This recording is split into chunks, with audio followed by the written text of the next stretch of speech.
నమస్కారం ప్రేక్షకులకు Mahashivratri శుభాకాంక్షలతో ETV news కు స్వాగతం. ముందుగా ముఖ్యాంశాలు. మహాశివరాత్రి వేళ ప్రయాగ్రాజ్ కు పోటెత్తిన భక్తులు. కుంభమేళా చివరి రోజు కోట్లాది మంది పుణ్యస్నానాలు ఆచరించేలా ఏర్పాట్లు.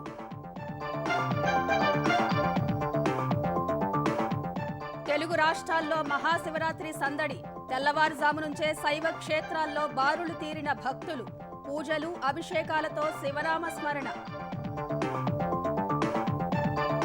బయో ఆసియా సదస్సు సందర్భంగా తెలంగాణకు భారీగా పెట్టుబడులు. 5,445 కోట్ల మేర ఎంఓయూలు కుదుర్చుకున్న 11 సంస్థలు.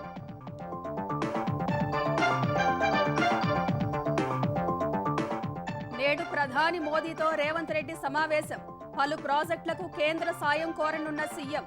ఎస్ఎల్బీసీ ఘటనపై నివేదించే అవకాశం.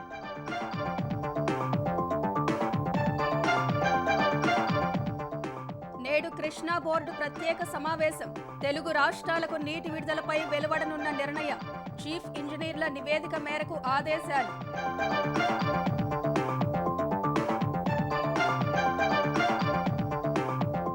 సిట్ విచారణలో వంశీ దాటవేత ధోరణి. సత్యవర్ధన్ ఎవరో తెలియదని బుకాయింపు. ఫోన్లు ఎక్కడో పెట్టి మర్చిపోయినట్లు వ్యాఖ్య. ముగింపు దశకు రష్యా ఉక్రెయిన్ యుద్ధం. కాల్పుల విరమణ సాధ్యమేనన్న ఫ్రాన్స్ అధ్యక్షుడు మేక్రాన్. త్వరలో అమెరికాకు జెలెన్స్కీ.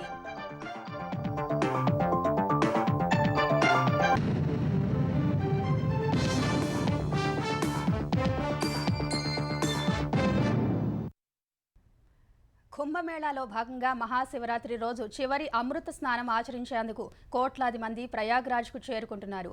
యూపీ సహా పొరుగు రాష్ట్రాల్లో రైల్వే స్టేషన్లు భక్తులతో కిక్కిరిసిపోతున్నాయి.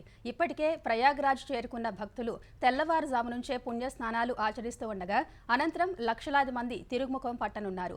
వారికి ఎలాంటి ఇబ్బందులు తలెత్తకుండా ఉత్తరప్రదేశ్ ప్రభుత్వంతో పాటు రైల్వే శాఖ అప్రమత్తమైంది.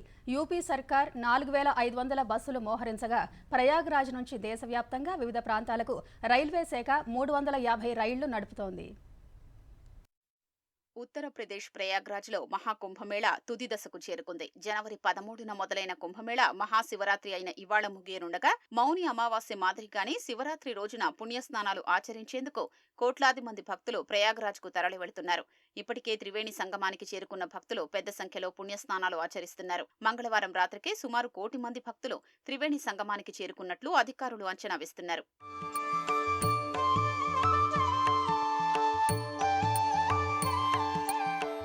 భక్తుల రద్దీని దృష్టిలో పెట్టుకుని ఉత్తరప్రదేశ్ ప్రభుత్వం కట్టుదిట్టమైన ఏర్పాట్లు చేసింది. మహాకుంభనగర్ ప్రాంతం మొత్తాన్ని నో వెహికల్ జోన్ గా ప్రకటించింది. మంగళవారం సాయంత్రం 4 గంటల నుంచి కుంభమేళా ప్రాంతానికి ఒక్క వాహనాన్ని కూడా అనుమతించడం లేదు. భక్తులకు సమీపంలో ఉన్న ఘాట్లలో పుణ్యస్నానాలు పూర్తి చేయాలని, ఒకే చోటికి ఎక్కువ సంఖ్యలో తరలి రావద్దని అధికారులు విజ్ఞప్తి చేస్తున్నారు. భక్తులు వచ్చే మార్గాలకు అనుగుణంగా వారికి సమీపంలో ఉండే ఘాట్లను సూచిస్తున్నారు. పుణ్యస్నానాలు పూర్తయిన వెంటనే భక్తులు ఘాట్లను ఖాళీ చేయాలని కోరుతున్న అధికారులు రద్దీ నివారించాలని విజ్ఞప్తి చేస్తున్నారు.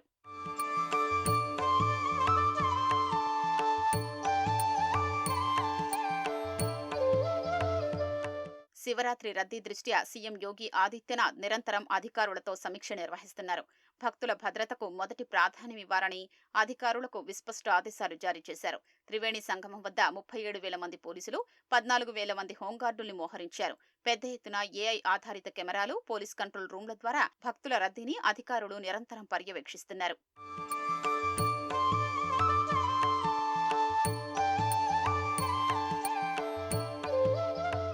త్రివేణి సంగమంలో పుణ్యస్నానాల అనంతరం భక్తులు తిరుగు ప్రయాణం కానుండగా ఎలాంటి ఇబ్బందులు తలెత్తకుండా ఉత్తరప్రదేశ్ ఆర్టీసీతో పాటు రైల్వే శాఖ ప్రత్యేక ఏర్పాట్లు చేశాయి. ప్రయాగ్రాజ్ నుంచి యూపీలోని ఇతర ప్రాంతాలకు తరలించేందుకు యూపీఎస్ ఆర్టీసీ 4,500 బస్సుల్ని మోహరించింది. మహాకుంభనగర్ నుంచి సమీపంలోని బస్టాండ్లకు తరలించేందుకు ఉచితంగా 750 షటిల్ బస్సుల్ని ఏర్పాటు చేశారు. రైల్వే శాఖ కూడా భక్తుల్ని సురక్షితంగా వారి గమ్యస్థానాలకు చేరేందుకు 350 రైళ్లు నడుపుతోంది. మౌని అమావాస్య నాడు 360 రైళ్లు నడిపించినట్లు పేర్కొన్న రైల్వే శాఖ ఆ రోజు 20 లక్షల మంది యాత్రికుల్ని స్వస్థలాలకు సురక్షితంగా చేరవేసినట్లు తెలిపింది. ఇవాళ కూడా ప్రత్యేక ఏర్పాట్లు చేశామని, అవసరమైతే ప్రత్యేక బోగీల్ని ప్రయాగ్రాజ్ సమీపంలో సిద్ధంగా ఉంచినట్లు పేర్కొంది. మహాశివరాత్రి సందర్భంగా తెలుగు రాష్ట్రాల్లోని శైవ క్షేత్రాలు శివనామ స్మరణతో మారుమోగుతున్నాయి. తెల్లవారుజాము నుంచే భక్తులు పెద్ద సంఖ్యలో ఆలయాలకు చేరుకుని ప్రత్యేక అభిషేకాల్లో పాలుపంచుకుంటున్నారు. ప్రముఖ శైవ క్షేత్రాల్లో శివరాత్రి బ్రహ్మోత్సవాలు, ఇతర వేడుకలు కన్నుల పండుగగా సాగుతున్నాయి. శ్రీశైలంలో మహాశివరాత్రి బ్రహ్మోత్సవాలు అంగరంగ వైభవంగా సాగుతున్నాయి. ఉత్సవాల్లో 7వ రోజు శ్రీ బ్రహ్మరాంబ మల్లికార్జున స్వామి గజవాహనంపై కొలువుతీరి విశేష పూజలు అందుకున్నారు. శివరాత్రికి ఆలయానికి తరలివచ్చే భక్తులకు ఎలాంటి ఇబ్బందులు లేకుండా ఏర్పాట్లు చేసినట్లు నంద్యాల కలెక్టర్ రాజకుమారి తెలిపారు. శ్రీకాళహస్తీశ్వర ఆలయంలో జరిగిన ఉత్సవాల్లో స్వామివారు మయూర వాహనంపై కొలువుదీరి భక్తులకు దర్శనమిచ్చారు. శ్రీకాళహస్తీశ్వర ఆలయానికి ప్రభుత్వం తరఫున మంత్రి ఆనం రామనారాయణ రెడ్డి పట్టు వస్త్రాలు సమర్పించారు. శివరాత్రి వేడుకలకు కోటప్పకొండ ముస్తాబైంది. తిరునాళ్లకు భారీగా విద్యుత్ ప్రభలు తరలిరానుండగా వేడుకల్లో ఎలాంటి అవాంఛనీయ ఘటనలు జరగకుండా 3000 మందితో పోలీసులు బందోబస్తు ఏర్పాటు చేశారు. పంచారామాల్లో ఒకటైన అమరావతి అమరేశ్వర స్వామి ఆలయం మహాశివరాత్రి ఉత్సవాలకు సిద్ధమైంది.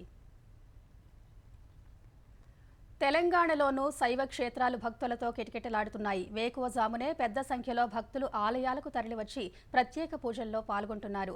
వేములవాడ రాజరాజేశ్వర స్వామి ఆలయానికి పోటెత్తిన భక్తులు కోడెమొక్కులు చెల్లించుకుంటున్నారు. కీసరగుట్టలో రామలింగేశ్వర స్వామి దర్శనానికి భక్తులు బారులు తీరారు.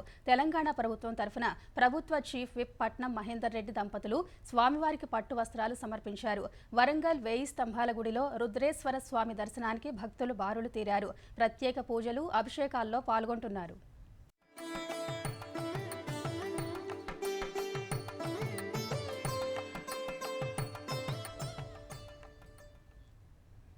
బయో ఏసియా 2025 సదస్సులో ముఖ్యమంత్రి రేవంత్ రెడ్డి సమక్షంలో పలు సంస్థలు తెలంగాణ ప్రభుత్వంతో ఒప్పందాలు కుదుర్చుకున్నాయి. 11 సంస్థలు 5445 కోట్ల రూపాయల మేర పెట్టుబడులు పెట్టడానికి ముందుకొచ్చాయి. గ్రీన్ ఫార్మాసిటీ కోసం 6 ఫార్మా కంపెనీలు ఇప్పటికే ప్రభుత్వంతో ఎంఓయూలు కుదుర్చుకున్నాయి. మరో 11 కంపెనీలు Bharat Biotech, Granules, Orbicular, Aizant, Biological E, Virchow, Virupaksha, Jubilant, Vimta, ఆరాజాన్, సాయి లైఫ్ సైన్సెస్ తాజాగా ఒప్పందాలు కుదుర్చుకున్నాయి. వీటి ద్వారా 5445 కోట్ల పెట్టుబడులు తెలంగాణకు రానున్నట్టు అధికారులు తెలిపారు. వీటి ద్వారా కొత్తగా 9800 ఉద్యోగ అవకాశాలు లభిస్తాయని చెప్పారు. తాజా ఒప్పందాలతో కలిపి ఇప్పటి వరకు గ్రీన్ ఫార్మాసిటీలో మొత్తం 11,100 కోట్ల పెట్టుబడులు రాగా 22,300 ఉద్యోగ అవకాశాలు లభించనున్నాయి. ముఖ్యమంత్రి రేవంత్ రెడ్డి ఇవాళ ప్రధాని మోదీతో సమావేశం కానున్నారు. ఈ మేరకు ప్రధానమంత్రి కార్యాలయం నుంచి అపాయింట్మెంట్ సమాచారం రావడం వల్ల ఆయన నిన్న రాత్రి ఢిల్లీ వెళ్లారు. గత ఏడాది జులైలో ప్రధానితో భేటీ అయిన రేవంత్ రెడ్డి దాదాపు 6 నెలల తర్వాత మళ్లీ సమావేశం కానున్నారు. ఇటీవల ఎస్ఎల్బీసీ ప్రమాదంపై మోదీ ఆయనతో ఫోన్లో మాట్లాడారు. ఇవాల్టి భేటీలో ఈ ఘటనను పూర్తి స్థాయిలో వివరించడంతో పాటు పలు ప్రాజెక్టులపై కేంద్ర సాయం కోరనున్నట్టు తెలిసింది. మూసీ సుందరీకరణ, శంషాబాద్ ఎయిర్పోర్ట్ వరకు మెట్రో రైలు ప్రాజెక్టు, రీజనల్ రింగ్ రోడ్ నిర్మాణాన్ని వేగంగా ముందుకు తీసుకెళ్లడం సహా విభజన చట్టంలోని వివిధ పెండింగ్ సమస్యలను ప్రధానికి విన్నవించనున్నట్టు సమాచారం. పలువురు కేంద్ర మంత్రులను కూడా సీఎం రేవంత్ రెడ్డి కలిసే అవకాశం ఉంది. కాంగ్రెస్ అగ్రనేతలను కలిసి ఎమ్మెల్సీ ఎన్నికలు, పీసీసీ రాష్ట్ర కార్యవర్గం, మంత్రివర్గ విస్తరణపై చర్చించే అవకాశాలున్నట్లు పార్టీ వర్గాలు చెబుతున్నాయి. శ్రీశైలం ఎడమగట్టు కాలువ సొరంగంలో చిక్కుకున్న కార్మికులను రక్షించేందుకు నేడు ఆపరేషన్ మార్కోస్ చేపట్టనున్నారు. ఇందుకోసం నేల, నీరు, ఆకాశం ఎక్కడైనా ఎలాంటి క్లిష్ట పరిస్థితుల్లోనైనా సహాయక చర్యలకు దిగే సత్తా ఉన్న ఇండియన్ మెరైన్ కమాండో ఫోర్స్ రంగంలోకి దిగుతుంది. ఈ ఫోర్స్ సభ్యులనే మార్కోస్గా పిలుస్తారు. మార్కోస్తో బోర్డర్ రోడ్ ఆర్గనైజేషన్ బీఆర్ఓ భాగస్వామ్యం కానుంది.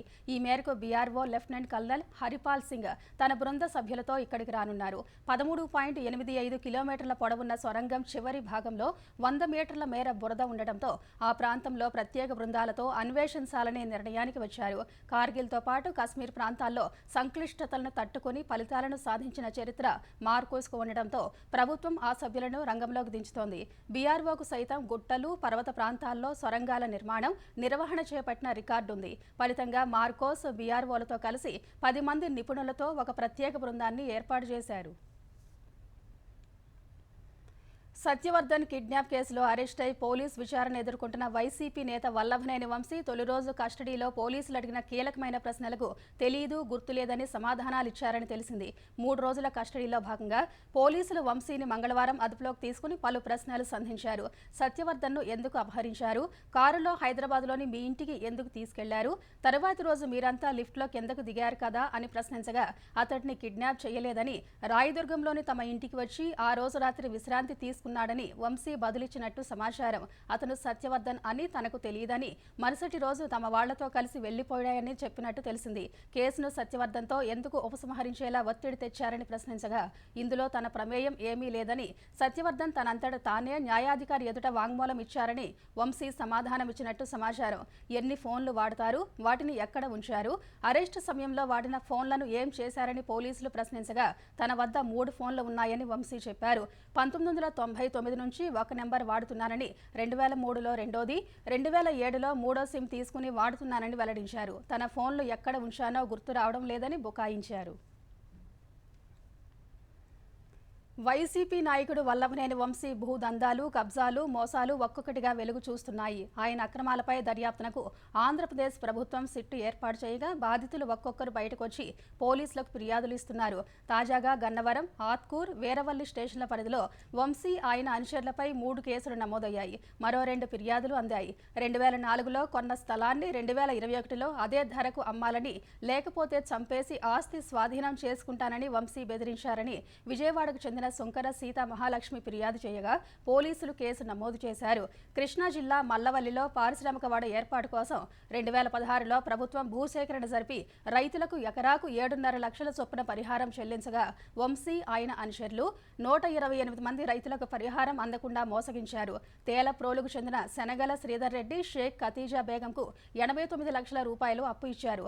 ఆమె తనకున్న 9.18 ఎకరాల పొలాన్ని శ్రీధర్ రెడ్డికి విక్రయించి అప్పు సెటిల్ చేసుకుని మిగతా సొమ్ము తీసుకునేలా ఒప్పందం కుదుర్చుకున్నారు. అయితే వంశీ అనుచరుడు భీమవరపు యతేంద్ర రామకృష్ణ రిజిస్ట్రేషన్ చేయిస్తానంటూ శ్రీధర్ రెడ్డిని నమ్మించి ఆ భూమిని కబ్జా చేశారు.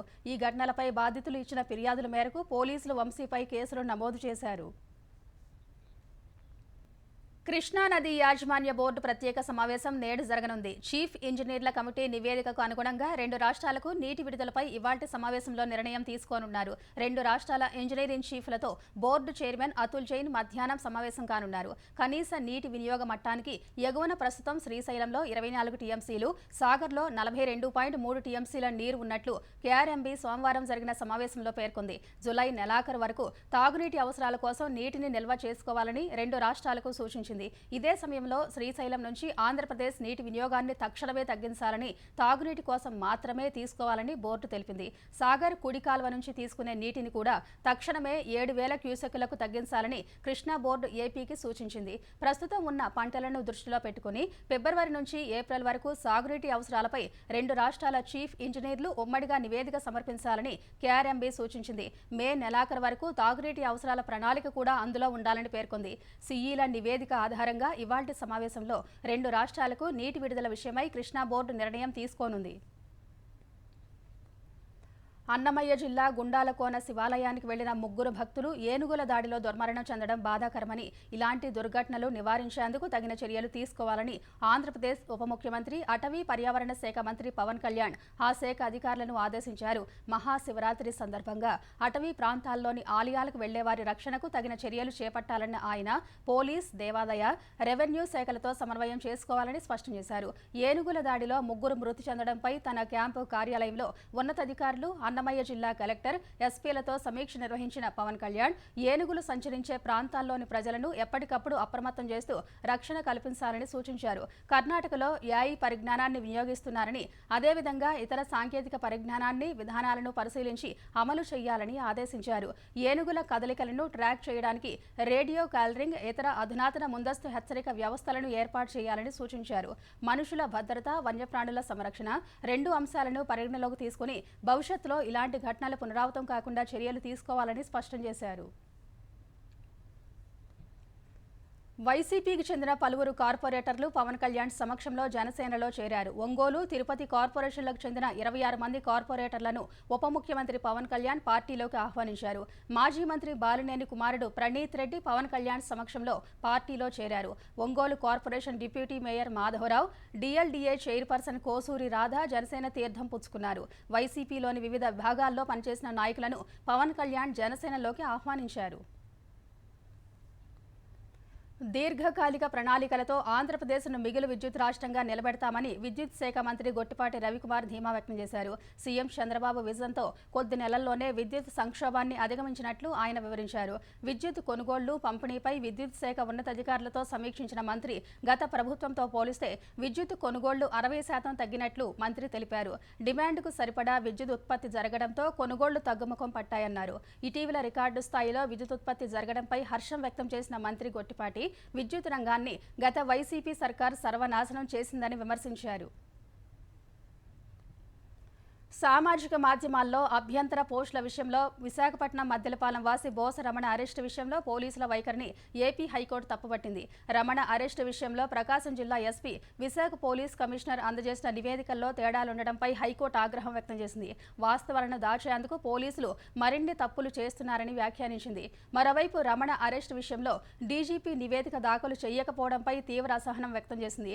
డీజీపీ పదవిపై ఉన్న గౌరవంతో తమ ముందు హాజరు కావాలని ఆదేశించకుండా నియంత్రించుకుంటున్నామని వ్యాఖ్యానించింది. రాతపూర్వక ఉత్తర్వులిస్తేనే నివేదిక ఇస్తామంటే ఆ మేరకు ఉత్తర్వులు ఇచ్చేందుకు సిద్ధమని స్పష్టం చేసింది. సహాయ ప్రభుత్వ న్యాయవాది అభ్యర్థన మేరకు తదుపరి విచారణను మార్చి 11కు వాయిదా వేసింది. తన భర్త రమణను పోలీసులు అక్రమంగా నిర్బంధించారంటూ బోస లక్ష్మి హైకోర్టులో హెబియస్ కార్పస్ పిటిషన్ దాఖలు చేశారు. ఈ వ్యాజ్యంపై ఇటీవల విచారణ జరిపిన ధర్మాసనం నివేదిక ఇవ్వాలని విశాఖ సిపి, ప్రకాశం ఎస్పీని ఆదేశించింది. ఈ వ్యవహారంపై డీజీపీ దృష్టి పెట్టాలని పేర్కొంది. విశాఖ సిపి, ప్రకాశం ఎస్పీ వేర్వేరుగా నివేదికలు అందజేశారు. వీటిలో భిన్న వివరాలుండటంపై హైకోర్టు అసంతృప్తి వ్యక్తం చేసింది. ధరల నియంత్రణ, ఆర్థిక సుస్థిరత కల్పించడం రిజర్వ్ బ్యాంక్ ఆఫ్ ఇండియా విధుల్లో ప్రధానమైనవని ఆర్బీఐ మాజీ గవర్నర్ దువ్వూరి సుబ్బారావు తెలిపారు. విశాఖలోని ఆంధ్ర విశ్వవిద్యాలయం ఆడిటోరియంలో institute for development studies Andhra Pradesh ఆధ్వర్యంలో నిర్వహించిన ఆచార్య రొక్కం రాధాకృష్ణ స్మారక ఉపన్యాసం కార్యక్రమానికి ఆయన హాజరయ్యారు. ఆర్బీఐ నిర్ణయాలు సామాన్యులపై ఏ విధంగా ప్రభావం చూపుతాయనే అంశాలను దువ్వూరి సుబ్బారావు వివరించారు. ప్రజలు ఏమిటి అనుకుంటారంటే రిజర్వ్ బ్యాంక్ ఏదో కరెన్సీ ప్రింట్ చేసే ఆఫీసు, వాళ్ళు కరెన్సీ ప్రింట్ చేయడం, ప్రజలకు అందించడం అంటారు. అది చేస్తుంది. కానీ రిజర్వ్ బ్యాంక్ చేసే ఇంకా చాలా పనులు ఉన్నాయి. ముఖ్యంగా మానిటరీ పాలసీ అంటే ధరలను కంట్రోల్ చేయడం, వృద్ధి పెంచడం, ఫైనాన్షియల్ స్టెబిలిటీ ఉండేలా చూడడం. రెండో బాధ్యత ఎక్స్చేంజ్ రేట్ స్టేబుల్గా ఉంచడం. స్టేబుల్ అంటే ఫిక్స్డ్ ఎక్స్చేంజ్ రేట్ కాదు, స్టేబుల్ ఎక్స్చేంజ్ రేట్. మూడోదేమో రెగ్యులేషన్ ఆఫ్ ఫైనాన్షియల్ ఇన్స్టిట్యూషన్స్. ఇప్పుడు మనం బ్యాంక్స్లో డబ్బు పెట్టుకుంటాం, ఆ డబ్బు సేఫ్గా ఉందా లేదా, మనం ఏదో పేటీఎం మీద, జీపే మీద డబ్బు పంపించేస్తూ ఉంటాం, మన దగ్గర నుంచి ఆ వేరే అకౌంట్కి వెళ్ళిందా లేదా, ఇవన్నీ చూసేది రిజర్వ్ బ్యాంక్ బాధ్యత.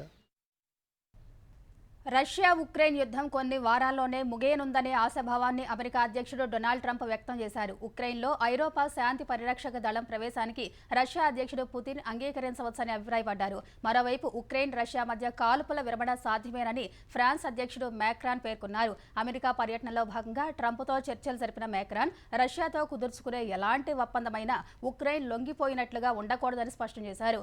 ఉక్రెయిన్ అధ్యక్షుడు జెలెన్స్కీ త్వరలో అమెరికా రానున్నారని తెలిపిన ఆయన కీలక టెక్నాలజీల్లో వినియోగించే కీలక ఖనిజాలను అమెరికాకు అందించే ఒప్పందంపై సంతకం చేస్తారని వెల్లడించారు. ఒప్పందం ఖరారైన విషయాన్ని ఉక్రెయిన్ అధికారులు కూడా ధృవీకరించారు. అటు ట్రంప్, మ్యాక్రాన్ వ్యాఖ్యలకు భిన్నంగా రష్యా అధ్యక్షుడు పుతిన్ స్పందించారు. యుద్ధానికి పరిష్కారంపై అమెరికా అధ్యక్షుడితో తాను వివరంగా చర్చించలేదని స్పష్టం చేశారు. అమెరికా, రష్యా అధికారుల మధ్య పూర్తిస్థాయి చర్చలు జరగలేదని ఆయన వెల్లడించారు. అమెరికా ప్రభుత్వంలో కీలకంగా వ్యవహరిస్తున్న ఎలాన్ మస్క్కు ఉద్యోగులు షాక్ ఇచ్చారు. ఫెడరల్ ఉద్యోగులను తొలగించే ప్రక్రియలో భాగస్వాములం కాలేమంటూ మస్క్ నేతృత్వంలోని డోజ్లో పనిచేస్తున్న 21 మంది ఉద్యోగులు మూకుమ్మడిగా రాజీనామా చేశారు. కీలకమైన సివిల్ సర్వీస్ ఉద్యోగుల తొలగింపునకు తమ సాంకేతిక నైపుణ్యాలను వినియోగించలేమని స్పష్టం చేశారు. తాము అమెరికన్ పౌరులకు సేవ చేస్తామని ప్రతిజ్ఞ చేశామంటూ సంయుక్త రాజీనామా లేఖలో ఉద్యోగులు పేర్కొన్నారు. అధ్యక్ష పాలనా వ్యవస్థల్లో రాజ్యాంగ విలువలను కాపాడుతామని ప్రమాణం చేశామని తెలిపారు. ఫెడరల్ ప్రభుత్వ ఉద్యోగులను తగ్గించేందుకు మస్క్ ఆధ్వర్యంలో ఏర్పాటైన డోజులో రాజకీయ ఉద్దేశాలున్న వారే అధికారంగా ఉన్నారని, లక్ష్య సాధనలో వారికి నైపుణ్యం గానీ అనుభవం గానీ లేవని ఆరోపించారు. మూకుమ్మడిగా ఇంజనీర్లు, డేటా సైంటిస్టులు, ప్రొడక్ట్ మేనేజర్లు రాజీనామా చేయడం మస్క్తో పాటు అధ్యక్షుడు ట్రంప్నకు షాకేనని నిపుణులు భావిస్తున్నారు. బంగ్లాదేశ్లో రాజకీయ అనిశ్చితి నెలకొన్న వేళ ఆ దేశ army chief general Waqar uz Zaman కీలక వ్యాఖ్యలు చేశారు. రాజకీయ నేతలు తమలో తాము పోట్లాడుకోవద్దని సూచించారు. అంతర్గత పోరు కొనసాగితే దేశ సార్వభౌమత్వం ప్రమాదంలో పడుతుందని హెచ్చరించారు. ప్రస్తుతం బంగ్లాదేశ్లో గందరగోళ పరిస్థితులు నెలకొన్నాయని, నేరస్తులు దీన్ని అనుకూలంగా మలుచుకుంటున్నారని ఆయన వెల్లడించారు. శాంతి భద్రతలు క్షీణించడం వెనుక కొన్ని కారణాలున్నాయని చెప్పిన ఆయన, రాజకీయ నాయకులు తమలో తాము పోట్లాడుకోవడం మొదటిదన్నారు. విభేదాలను దాటి ముందుకు సాగకపోతే దేశ స్వాతంత్ర్యం, సార్వభౌమత్వం ప్రమాదంలో పడతాయని హెచ్చరించారు. బంగ్లాదేశీయులంతా ఐక్యంగా ఉంటూ దేశాన్ని కాపాడుకోవాలని సూచించారు. దేశంలో స్థిరత్వం నెలకొంటే భద్రతా బలగాలు వెనక్కి వెళ్లిపోతాయని వకార్ స్పష్టం చేశారు. ఎన్నికల నిర్వహణకు 18 నెలలు పడుతుందని గతంలో చెప్పారని, ప్రస్తుతం అదే దిశలో ఉన్నామని వెల్లడించారు.